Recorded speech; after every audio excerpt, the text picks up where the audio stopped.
Assalamualaikum warahmatullahi wabarakatuh. Ada salah satu hadis yang diriwayatkan oleh Imam Ad-Dailami yang berbunyi as-sumtu sayyidul akhlak. Diam itu adalah paling tingginya akhlak. Ya, karena terkadang lidah kita akan menjadi sumber bencana. Bencana ini lahir manakala lidah kita bergerak liar tak terkendali, memproduksi kata-kata yang tidak lagi santun dan toleran, melainkan umpatan, provokasi, destruktif, kebohongan, dan kenistaan. Sehingga sikap diam kadang-kadang akan menyelamatkan kita dari kehancuran.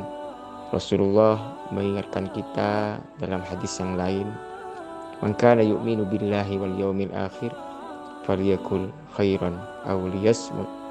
Barang siapa yang beriman kepada Allah dan hari akhir, maka hendaklah ia berkata yang baik. Kalau tidak bisa, maka diam saja. Maka ada beberapa perkara yang mungkin kita harus jauhi, atau lebih baik kita memilih sikap diam terhadap beberapa perkara tersebut. Yang pertama adalah perdebatan atau debat kusir.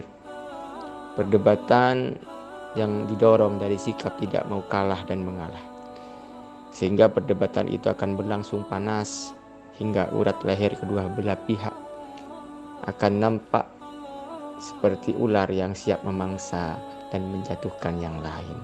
Sehingga Rasulullah mengingatkan kita, la yu'minu ahadukum hatta yatrukal mira'ah wa in kana muhiqqan wa yatrukal kadhiba wa in kana la'iban. Maka tidak sempurna iman seseorang sampai ia meninggalkan perdebatan walaupun itu benar, dan meninggalkan kebohongan walaupun hanya sekedar main-main. Yang kedua, berbicara hal-hal yang tidak berguna. Kadang-kadang hal itu timbul alasannya adalah untuk menunjukkan kepada orang lain bahwa dirinya cerdas dan berwawasan luas, padahal terkadang apa yang dibicarakan itu tidak berguna. Min husni islamil mar'i tarkuhu ma la ya'nihi. Begitu Rasulullah mengingatkan kita dalam hadis riwayat Tirmidzi, Ibnu Majah, Ahmad, dan Imam Malik. Dari antara kesempurnaan Islam seseorang adalah meninggalkan sesuatu yang tidak berguna. Yang ketiga, ghibah. Karena ghibah ini diibaratkan orang yang berghibah, diibaratkan dengan orang yang makan bangkai saudaranya sendiri. Sehingga ghibah ini adalah menyebutkan hal-hal yang tidak disukai orang lain walaupun itu benar. Sayyidina Ali karramallahu wajhah sebagaimana dikutip oleh Al-Marawi berkata, hindarilah ghibah karena ia adalah makanan anjing-anjing manusia. Yang nomor 5, buhtan. Buhtan ini merupakan penyebaran kebohongan tentang seseorang atau rekayasa rumor negatif tentang seseorang yang tujuannya untuk menjatuhkan harga diri seseorang.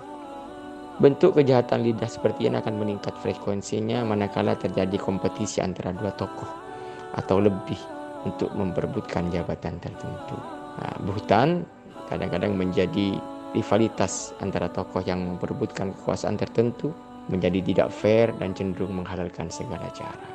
Bahkan terkadang buhtan juga menimpa seorang alim apabila terutama ketika para alim lainnya berseberangan dengan ide atau gagasan keagamaan yang dikembangkannya. Yang nomor 6, fitnah. Fitnah biasanya terjadi dan pecah ketika kita dibakar oleh kedengkian, kebencian. Justru fitnah ini lahir dari akumulasi antara ghibah dan buhtan. Fitnah merupakan kejahatan tertinggi yang diproduksi oleh lidah sebagai sumbernya. Sebagaimana firman Allah, wal fitnatu asyaddu minal qatl. Rasulullah mengingatkan kita dalam hadis riwayat Bukhari Muslim, ya la yadkhulul jannata fattatun. Tidak akan masuk surga orang-orang yang suka menyebarkan fitnah. Semoga kita adalah orang-orang yang bisa menjaga lidah kita. Kita adalah orang yang lebih senang untuk menjaga lidah kita, untuk lebih senang menjaga sikap diam, di mana perbicaraan kita, perkataan kita akan menimbulkan sesuatu yang terutama akan menyakiti orang lain, merugikan orang lain. Terutama kita perkataan kita itu akan menimbulkan image kita sebagai muslim, sebagai pribadi yang tidak baik.